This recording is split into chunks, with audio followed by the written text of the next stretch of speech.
Matapos naming magkita somewhere in Manila, pasado alas 7 ng gabi ay hindi na namin pinatagal pa ang aming pag-uusap pagkat nasa tabing kalsada kami at baka meron pang makakilala sa akin. Iyon ang unang pagkikita namin ng aking bayaw na si Edwin sa personal. At habang kami ay naglalakad, ay doon na namin ipinagpatuloy ang aming kwentuhan bilang unang pagkikita. At kung saan kami nagpunta, iyon ay sa isang lugar kung saan ay hinayaan ko siyang galugarin, halughugin, imekos-mekos. Ang lagusan ng balat sa tinalupan na dapat sana ay para lang sa aking mister na kapatid mismo ni Edwin. Hello guys and welcome dito sa Kasgul TV. At syempre kung ikaw ay bago dito sa aking channel at trip mo ang ganitong klase ng kwento, palike and subscribe naman dyan.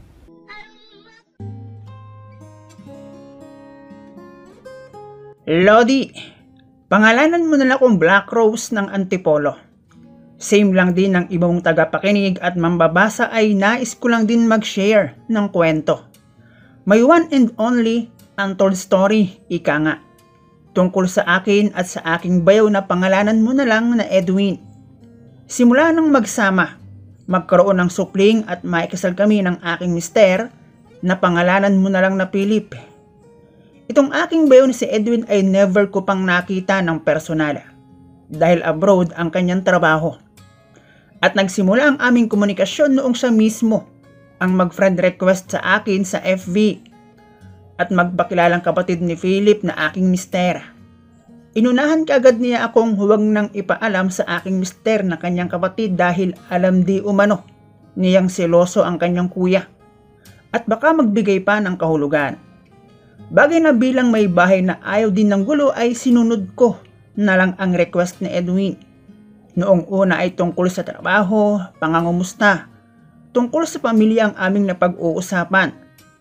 At ang bawat aming pag-uusap ay aking dinidelete. Ayaw na rin sa kanyang request. Nasanay akong lagi siyang may oras sa akin. Iyon bang laging pumupuno ng aking pagiging boring dahil nasa bahay lang naman ako at nag-aalaga ng aking anak. At nang lumaon ay umabot kami sa usaping hindi akma para sa aming dalawa.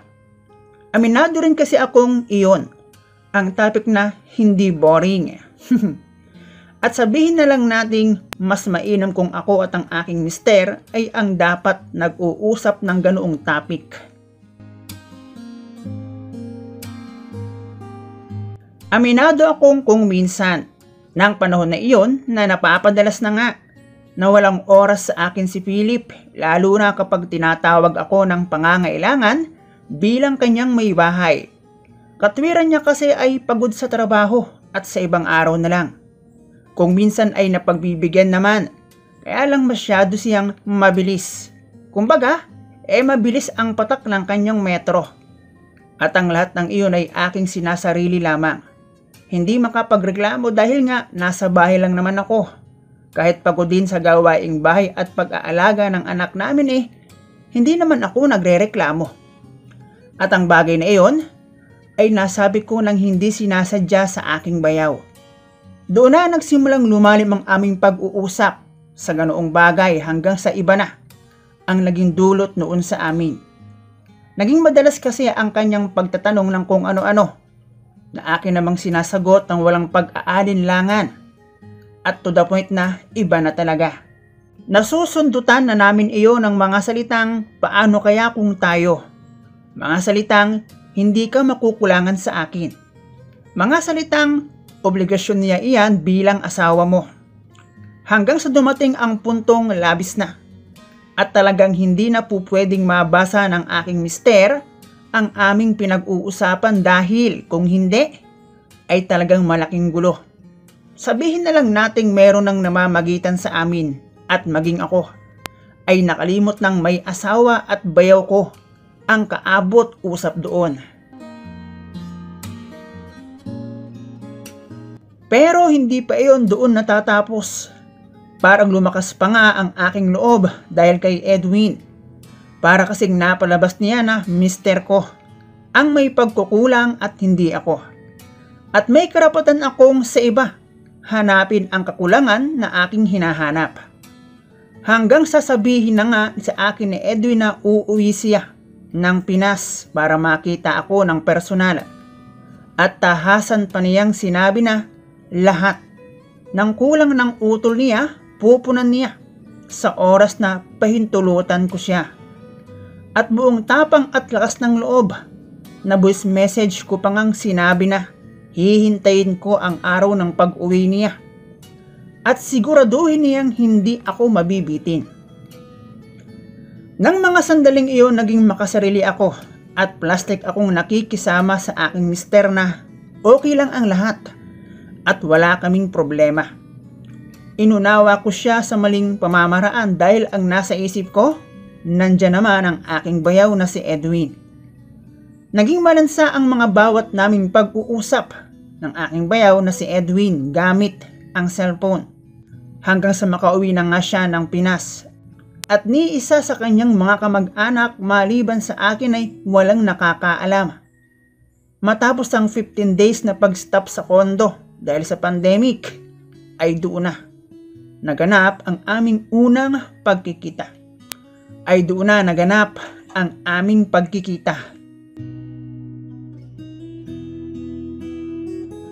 Pansamantala kong pinatao si mama sa bahay, kasama ang aking anak. Sinabi ko na dadalaw lang ako sa aking mga pinsan sa Marikina. Kahit ang totoo, ay may usapan na kaming magkikita kami ni Edwin. Sinadya namin ang magpadilim para na rin sa aming safety at tingin ko mas romantic. At nang dumating ang tamang pagkakataon, sandali at oras, ayun at nagkita na kami. Ako na rin ang nagsuggest kung saan kami dahil ako ang medyo may kabisado sa Manila. Dahil laking Manila ako, ready ako para sa aming pagkikita at ang bagay na dapat inihahanda ko lang sa tuwing uuwi ang aking mister na si Philip ay inihanda ko na rin para naman kay Edwin. At di umano ay kalbo ang kanyang prepare araruhin kaya ayon pinagbigyan ko. Naghihintay na siya kung saan kami magkikita. At nang dumating nga ako doon ay parang ang tagal-tagal na talaga naming magkakilala. Marami siyang tsokolate na pasalubong sa akin at kung ano-ano pa. At sagot ko, let's go. Ako naman ang may pasalubong sa iyo. Nagdahan-dahan na kami ni Edwin.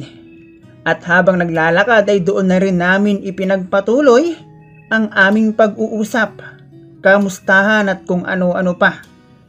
Naka-appreciate pa nga ako sa aking bayaw sa aking pagkakaalala. At kung saan kami nagtungo ay sa lugar na alam kong alam mo na. At sa lugar na alam nating pare-pareho kung saan kami nagtungo ay tinalupan. Nagbukasan ng regalo. Nagkaroon ng kainan na malait olyoke ng datingan. Bawal ang mag-take out. Malalagutok na animoy chicharon, bulaklak na sinawsaw sa sukang tuba. Nagkaroon ng paglambitin na parang oranggutan na gutom. Pag-alog na animoy tinamaan ng malakas na lindol dahil sa pag-ilalim ng submarine sa karagatan. At musika na tila nagpapalakpakan ng maraming tao at katulad ng isang konserto ay nagmekos-mekos na ang balat sa tinalupan. At syempre, ang lahat ay may katapusan katulad ng isang sabong. May lantutay pagkatapos ng sagupaan. Ani mo ba'y pinanghinaan ng loob na naubusan ng lakas mula sa kaloob-looban ay bumuluwak na parang bukal. Nais pa sanang mag-dinner ni Edwin bago kami maghiwalay ng landas. Pero sabi ko naman ay sapat na iyon. At sa bahay na lang ako maghahapunan. Mahirap na rin baka doon pa kami matsyempuhan. Maigi na ang sigurado kesa diskumpiyado. Mahirap nang matsambahan gabi pa naman. Ang bagay na iyon ay hindi na muli pang naulit, Lodi. Dahil na rin sa kamuntikan na kaming mabuko. Dahil syempre, kung minsan ay nahahawakan din ni Philip ang aking cellphone at doon ay halos-halos na. Madali rin namang kausap si Bayaw Bagay na ang lahat, pabor pa nga sa kanya. At sabi ko, tanggapin na lang namin ang bawat isa sa amin ay naging parte ng kapwa namin pagiging makasalanan. Kung minsan ay nagkakausap pa naman kami bilang magbayaw. Meron siyang sariling pamilya at ako naman ay nadagdagan ng 2 pa. Ang supling namin ni Philip.